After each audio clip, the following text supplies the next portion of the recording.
बिस्मिल्लाहिर्रहमानिर्रहीम। हमारे आज के सबक का उन्वान है और पाकिस्तान बन गया, जिसकी मुसन्निफ़ा खदीजा मस्तूर साहिबा हैं। और खदीजा मस्तूर साहिबा का शुमार उर्दू के अजीम नावल निगार ख़वातीन में से होता है।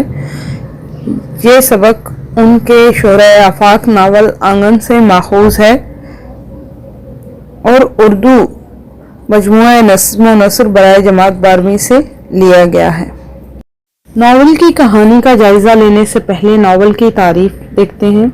नावल एक फर्जी नसरी किस्सा या कहानी होती है जिसमें हकीकी जिंदगी का अक्स नजर आता है और इसमें फर्द और समाज इंसान के जज्बात को तसलसल और हुनरमंदी से पेश किया जाता है। सिन्फ़ अदब में इसकी तारीफ बुनियादी तौर पर जिंदगी के हकाइक को बयान करना है। नावल की अगर जामिया तारीफ की जाए तो वो कुछ यूं होगी। नावल एक नसरी किस्सा है जिसमें एक पूरी जिंदगी बयान की जाती है। नावल का मुख्तसर जायजा। आंगन नावल बुनियादी तौर पर सियासी और रोमानी नावल है जिस पर माशरती और समाजी रंग चढ़ा हुआ है। इस नावल में नावल निगार ने जिंदगी के तकरीबन सभी मसाइल को समेटने की कोशिश की है।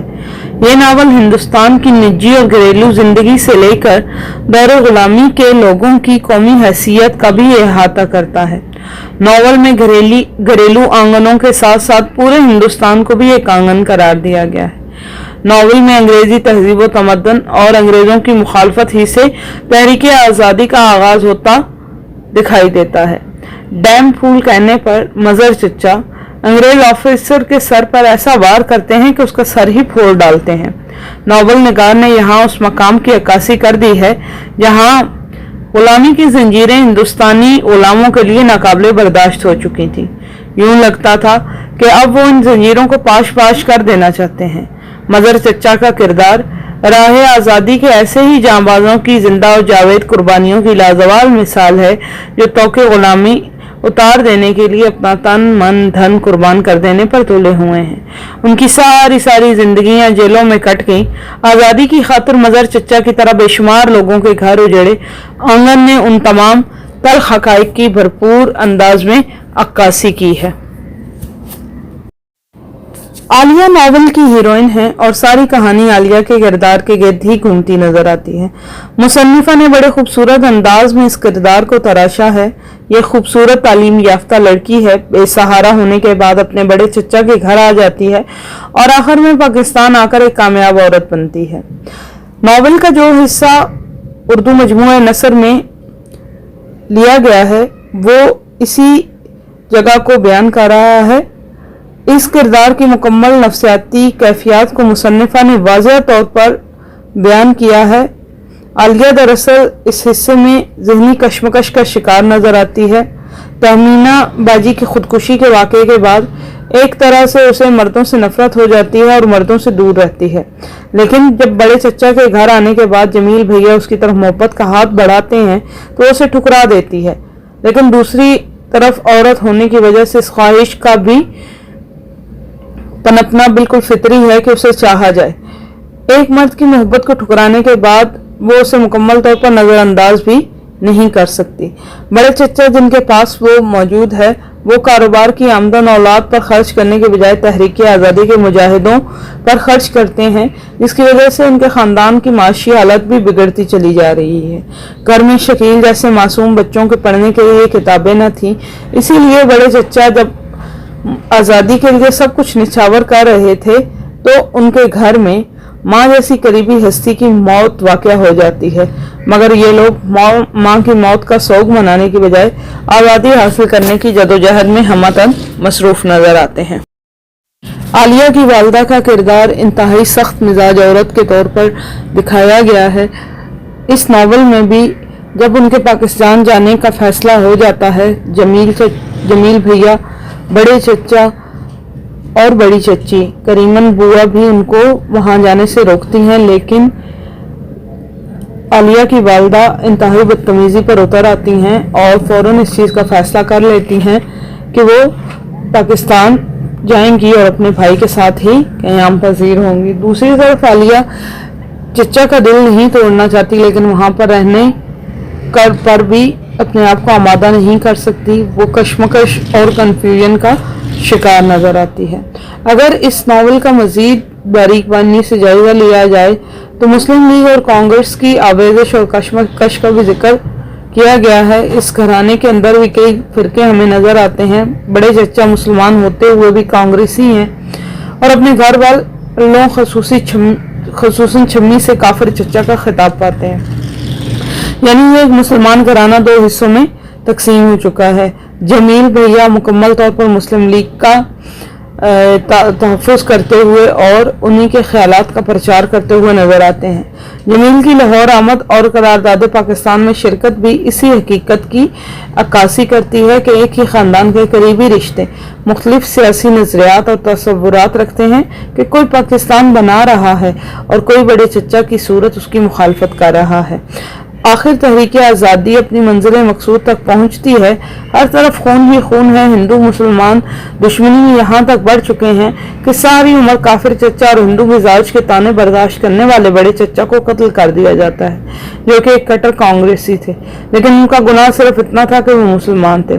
खदीजा मस्तूर ने तकसीम की सूरत में मुहाजिरीन और काफिलों का इधर उधर जाना भी बद दिखाया है। रास्ते में जिस तरह काफिले लुट पुट जाते हैं, नावल निगार ने हूबहू उनकी अक्कासी और तर्जुमानी दी। अम्मा के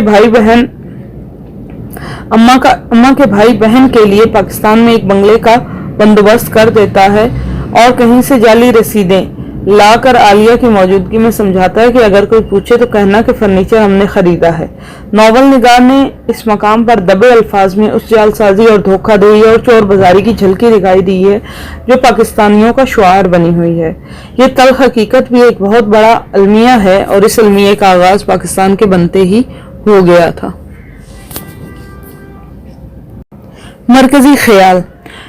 नावल आंगन रोमानवी अंदाज में तहरीक आज़ादी की एक दिलदोज़ दास्तान है। राह आज़ादी के मुजाहिदों ने जिन कठिन और नामुसाइद हालात में आज़ादी हासिल करने की खातिर अपनी जानों के नजराने पेश किए, हमें इनको भूलना नहीं चाहिए। यह याद रखना हम सब के लिए ज़रूरी है कि इन मुजाहिदों और शहीदों ने जो आज़ादी की अमानत हमारे पास छोड़ी है, क्या हम उसकी हिफाजत कर रहे हैं और इस हिफाजत में किस हद तक मुखलिस हैं। यह सवाल हमारे लिए लम्हे फिक्रिया से कम नहीं। खदीजा मस्तूर के हालात जिंदगी। खदीजा मस्तूर 11 दिसंबर 1927 को बरेली बरतानवी हिंद में पैदा हुई। उनके वालिद का नाम डॉक्टर तहवार अहमद खान था। वो सरकारी मुलाजिम थे और मुलाजमत की वजह से मुख्तलिफ शहरों और कस्बों में उनका तबादला होता रहता था, जिसकी वजह से वो सही मानों में बच्चों की तालीम और तरबियत पर तवज्जो न दे सके। खदीजा की वालदा का नाम अनवर जहां था। वो एक पढ़ी लिखी खातून थी। उनके अक्सर मज़ामीन मुख्तलिफ ज़नाना रिसालों में छपते थे। उनकी देखा देखी बच्चों में भी अदबी रुझानात पैदा हो गए। छोटी उम्र में ही खदीजा के वालिद साहब का इंतकाल हो गया, जिसकी वजह से उनके ख़ानदान को बेहद मुश्किलात पेश आईं। कुछ अरसे बम्बई में क़याम रहा। तक़सीम हिंद के बाद पाकिस्तान आ गई और लाहौर में मुस्तकिल तौर पर क़याम पजीर हुई। यहाँ यह बात भी काबिल ज़िक्र है कि खदीजा का ख़ानदान हिजरत के वक्त इंतहाई बेसरो सामानी की हालत में था। ऐसे कड़े वक्त में अहमद नदीम कासमी ने उनकी मदद की। खदीजा मस्तूर को उनके नावल आंगन पर 1962 में आदमजी अदबी इनाम दिया गया। खदीजा मस्तूर जुलाई 1982 में लंदन में वफात पा गई और लाहौर में गुलबर्ग के कब्रिस्तान में आसूदा खाक हुई। खदीजा मस्तूर की तहरीर की खसूसियात। नावल का प्लाट फ़नी असूलों के ऐन मुताबिक तरतीब दिया गया है।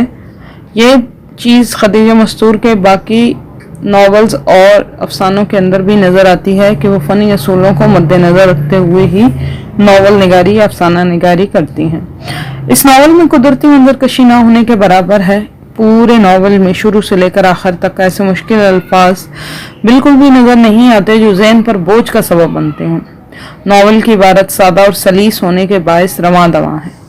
फन के पेश नज़र तजस्सुस और जुस्तजू के अनासर भी कहानी के लिए इंतहाई अहम हैं। मज़कूरा नावल में ये दोनों अनासर खूब जोरों पर हैं। फ़नी नुक्ता नज़र से मुकालमा निगारी को एक अहम खसूसियत समझा जाता है ناول نگار نے اس ناول میں کہیں تو بیانی انداز اختیار کیا ہے اور کہیں کہیں فن مکالمہ نگاری کو بھی بہت خوبصورتی کے ساتھ نبھایا ہے۔ آپ کی سماعتوں کا بے حد شکریہ۔